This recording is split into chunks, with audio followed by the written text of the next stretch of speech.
Selamat pagi anak-anak. Assalamualaikum warahmatullahi wabarakatuh.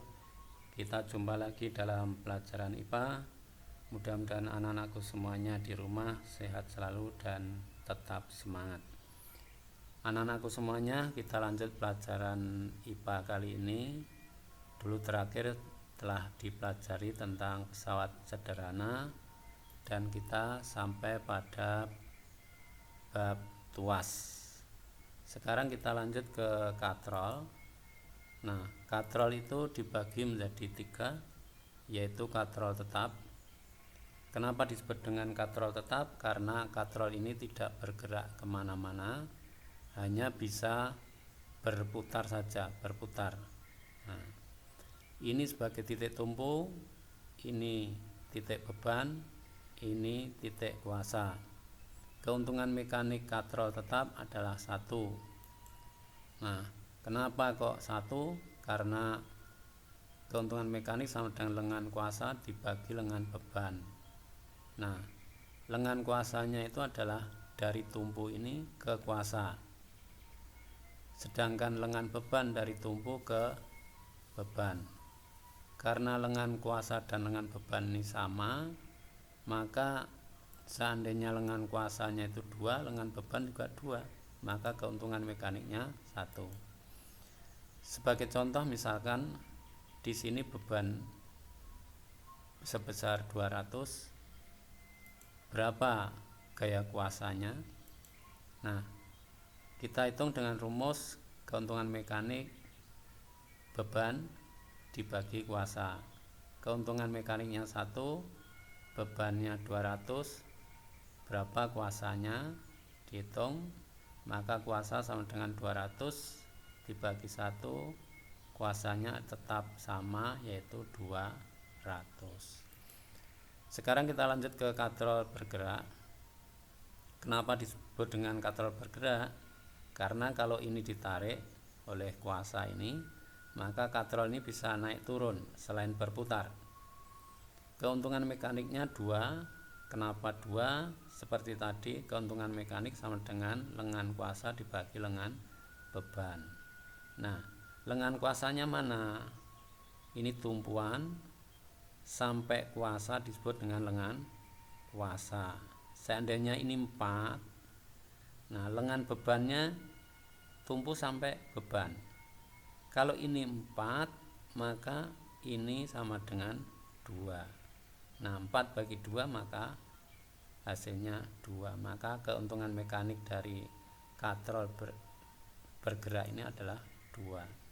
Sebagai contoh, kalau di sini bebannya 200, berapa gaya kuasanya? Maka kita hitung sama seperti tadi, keuntungan mekanik beban dibagi kuasa. Keuntungan mekaniknya 2, beban 200, kuasa dicari, maka kuasa itu sama dengan 200 dibagi 2, kuasa sama dengan 100 Newton, hanya separuhnya dari beban, lebih ringan. Sekarang kita lanjut ke katrol ganda. Katrol ganda itu ada beberapa, tergantung jumlah katrolnya, jumlah rodanya. Nah, di sini misalkan ada 2 roda. Untuk mengetahui berapa keuntungan mekanik pada katrol ganda ini, itu kita tinggal menghitung jumlah tali yang menghubungkan roda atas dan bawah. Nah, ini roda atas, ini roda bawah. Ini ada 2 tali, yaitu 1, 2.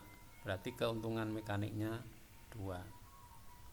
Sebagai contoh, di sini bebannya 500. Kita hitung keuntungan mekanik beban bagi kuasa, dimasukkan ini 2, bebannya 200, kuasa dicari, maka kuasa sama dengan 200 dibagi 2 sama dengan 100 Newton. Jadi gaya tariknya ini hanya 100 Newton. Katrol yang menggunakan 4 roda ini sama, keuntungan mekaniknya 4. Kenapa? Karena di sini ada 4 tali yang menghubungkan katrol atas dan bawah, yaitu ini 1, ini 2, kemudian ini 3, ini 4. Nah, ada 4 tali sehingga keuntungan mekaniknya 4. Sebagai contoh, bebannya 200, kita hitung sama seperti tadi, dimasukkan gaya kuasanya 200 bagi 4, maka kuasa sama dengan 50 Newton. Jadi kalau ini 200, ini hanya 50 Newton saja, jauh lebih ringan. Kita lanjut ke roda berporos. Intinya roda berporos itu adalah roda yang dapat berputar. Semua alat-alat yang menggunakan roda berputar akan memperingan kerja kita. Sebagai contoh ya roda sepeda, roda mobil, kemudian kursi roda, sepatu roda, roda gerobak dorong dan sebagainya, itu akan mempermudah melakukan kerja. Kita lanjut ke bidang miring. Bidang miring ini adalah menggunakan papan yang ditaruh pada posisi miring seperti ini. Misalkan beban ini mau diangkat langsung ke atas benda ini, tidak kuat, maka bisa menggunakan papan bidang miring ini.